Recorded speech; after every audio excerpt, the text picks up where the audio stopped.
Assalamu alaikum wa rahmatullahi ta'ala wa barakatuhu. To kamar da yadda muka saba a wannan channel tamu mai suna Kazimiya Herbal Medicine Center, mukan kawo muku bidiyoyi ne akan yadda za ku ga yadda ake hada magunguna da kuma itatuwa da kuma sinadaran da ake hada magunguna da su, yadda za ku ga a aikace ba kamar yadda muke bayani a ɗayan channel ɗinmu mai suna Mu Gyara Mata ba, wanda ita bayanai muke kawo kawai akan yadda ake hada magunguna ba a aikace ba. Hakan yasa muka buɗe wannan channel ɗin domin mu dinga kawo muku bidiyoyi akan yadda ake hada magunguna, wanda hakan yasa muka ga ya kamata muna yin bidiyoyi akan yadda ake hada magungunan, muna nuna irin sinadaran da ake amfani da su domin a hada magungunan yadda mutane za su ga kuma su nema su hada da kansu. Na san da yawa waɗanda suke kallon wannan bidiyon in suka ga wannan itacen, wasu za su yi mamaki, wasu kuma sun san shi. Wannan itacen da muke nuna, wannan shi ake cewa icen ɓaure. Wannan shine itacen ɓaure da muka sani, ko kuma ɓaure da muka ji ana ta faɗa, ko a postin zaki ji ana, ko zaka ji ana ai a nemi sassaƙen ɓaure, ai a nemi sassaƙen ɓaure. To wannan shine sassaƙen ɓaure, kun ga yanda yake. Wannan saboda ya bushe ne sosai, shi yasa kuma ga yanayin weather shi yasa kuka gan shi kamar haka, amma dai yana da kyau sosai. Kuma wannan shanyar inuwa ne, a inuwa aka kawo, tunda aka kawo shi a ɗanye muka zuba shi a wannan gurin. To har yanzu yake wannan gurin, har lokacin nan da muke muku wannan bidiyon ba mu ɗauke shi daga wannan gurin ba, sai dai idan uzurin shi ya tashi mukan ɗiba mai uzurin mu da shi. So wannan shine sassaƙen ɓaure da za ku ji ana ta magana, ko za ka ji ana ta magana ai a nemi sassaƙen ɓaure, ai a nemi sassaƙen ɓaure. To wannan shine sassaƙen ɓaure, kuma yana da tasirori sosai, musamman wajen tsayarwa da mace ni'ima, ya zama na mace ta kasance mai ni'ima sosai. So wannan yana ɗaya daga cikin sinadaran da suke da tasiri wajen sawa mace ni'ima mai yawa, kuma in ce mai karfin gaske. Kuma ba wai ya tsaya ga wai iya ni'ima zai sawa mace ba. Wannan sassaƙen ɓaure yana ɗaya daga cikin itatuwan da ina ga kamar yana ɗaya daga cikin itatuwa manya-manya da ake amfani da su wajen haɗa magunguna na matsalolin mata, musamman matsaloli rashin sha'awa ne, rashin ni'ima ne, rashin gamsar da miji. To duk wannan itacen yana ɗaya daga cikin sinadaran da ake amfani da su sosai, masu ƙarfi wajen magance waɗannan matsalolin. Bara a wannan bidiyon za mu faɗi hanya ta farko da yadda za a yi amfani da wannan shi itace na ɓaure a hada tsimi. Na san akwai tsimi da ake ta yi sosai na mata, tsimi kala-kala da ake yi na mata wanda ake saidawa, ko kuma wata ta hada da kanta ta yi uzurrukanta da shi, ta yi magunguna, ta yi abubuwa daban-daban. Tunda akwai yanda ake ame da shi gari a hada sinadarai, akwai yanda ake yi a yi zuma da shi, akwai yanda ake yi a yi tsimi da shi. So shi yasa muka ga a wannan bidiyon za mu faɗi kawai yanda ake yin tsimi da shi wannan itace na ɓaure.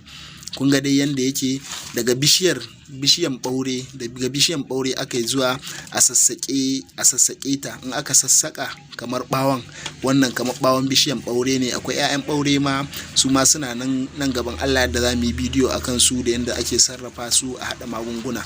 So wannan dai shine itacen ɓaure. Yanda kuma zaki amfani da shi, misali yanzu idan zaki haɗa tsimi, za ki iya samun sassaƙen ɓauren nan, za ki iya samun ki siya. Idan kika siya misali kika zuba, kika samu sassaƙen ɓauren ki kamar adadin haka da muke auna, ko da misali adadin wannan da muka auna ne, ya ishe ki dan haɗa ɗan tsimin ki wanda za ki ɗan yi amfani da shi ɗan kwanaki haka, ɗan kwana 5 zuwa sati ɗaya, ishe ki haɗa yanda ake amfani da shi. Idan kika samu kamar wannan da muka zuba a wannan farantin, so sai ki nemi, an fi so a samu mazarƙwaila, saboda ita ma tana ɗaya daga cikin abubuwan da suke sa yanzu ni'ima ta sauka a jikin mace da wuri, da gaggawa, ba tare da ta sha wata wahala ba. Sai ki nemi mazarƙwaila. A wannan din zaki iya samun mazarƙwaila kifi 4 in kina so ki dan yi mai dan karfi ko mai dan daɗi haka.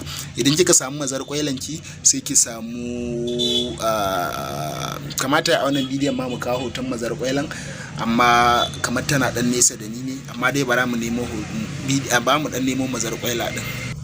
Yauwa, idan kika samu ɓauren ki kamar a wannan roban, to sai ki nemi mazarƙwailan ki. Mazarƙwailan zaki iya neman kifi 4. Ga yanda mazarƙwaila take, kun ga tana zuwa wata karama wata babba, to kuma tana zuwa kifi ne haka. kin ga haka mazarkwaila take zuwa. Sai ki samu kamar kifi biyu, in kika samu wannan kifin haka sai ki samu wani kifin ma again wayannan kamar guda hudun wannan sai ki samu sai ki zuba su, sai ki samu da wannan.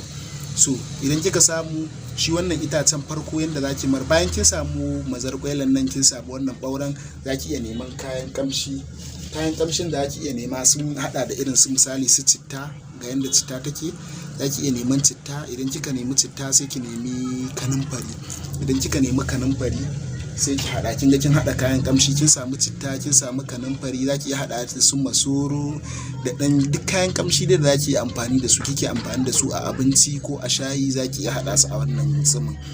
Idan kika samu waɗannan sinadaran, ga mazarkwailanki, ga waɗannan kayayyakin naki, zaki iya misali kayan kamshin ki daka su yi gari sosai. In kika daka su suka yi gari sosai, suka yi gari, kika tankade su ya zama gari sosai. So yanda zaki idan kika tashi wannan itacen naki shi zaki samu ki wanke shi sosai. Idan kika wanke kika tabbatar duk datti da ke tunani akwai a jiki ya fita, dattin da yake jikin shi. So idan kika wanke shi sai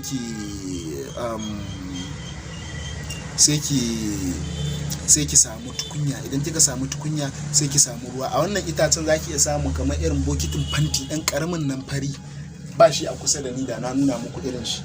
Dan bokitin fanti ɗan ƙaramin nan fari sai ki samu ruwa cikin shi. Idan kika samu ruwa cikin shi sai ki samu tukunya sai ki zuba icen nan sai ki tafasa shi, ki tafasa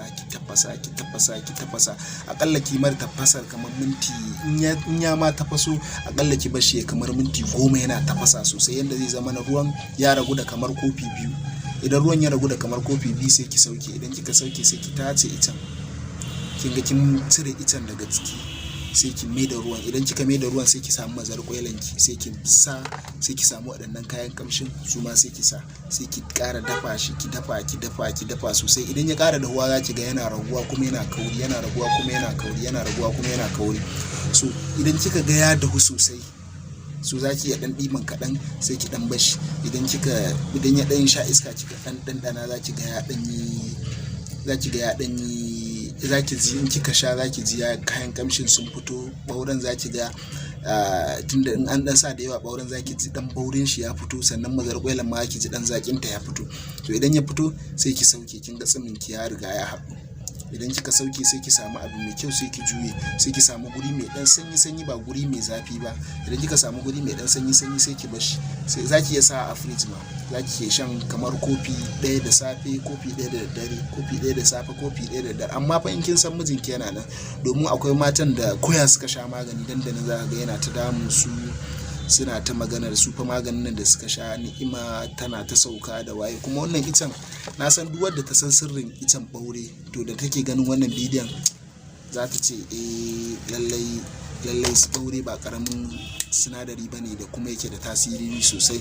To dai ga wannan bidiyon mun yi shi ne domin mu yi magana akan yadda sassaƙen ɓaure yake da kuma yadda ake amfani da shi. Mun yi bidiyo guda ɗaya akan yadda ake sarrafa shi a wannan hanyar, in Allah da za mu ƙara yin wani bidiyon akan yadda ake sarrafa shi a wata hanyar. Kun ga mun kawo shi ga shi, kawai sai dai ki nema ki haɗa da kai. Kin ga wannan hanya ce mai sauki kuma hanya ce wadda ba za ki sha wahala ba wajen haɗawa. Mun gode, sai kun ji mu a bidiyo na gaba.